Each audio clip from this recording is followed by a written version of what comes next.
नवापूर तालुक्यामध्ये एकूण 17 ग्रामपंचायतीच्या पोटनिवडणुकीचा निकाल आज तहसील कार्यालयामध्ये जाहीर करण्यात येत आहे। आपल्या हाती बिलबारा ग्रामपंचायतचे सरपंच पदाच्या उमेदवाराचा निकाल हाती आलेला आहे। यामध्ये 3 उमेदवार निवडणुकीच्या रिंगणात उभे होते। यामध्ये उषा अनेस वसावे यांना 115 मतं मिळालेली आहे। दीपिका सुरेश वळवी यांना 364 मतं मिळालेली आहे।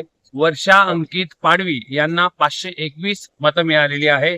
नोटाला 24 मतं मिळालेली आहे। एकंदरीत 28/4/2026 ग्रामपंचायतच्या सरपंचपदी ग्रामपंचायत कोनपाडा येथील सदस्य पदासाठी झालेल्या 157 मतांनी त्या निवडून आलेल्या आज मतमोजणी झालेली आहे आणि त्यामध्ये केलेला आहे।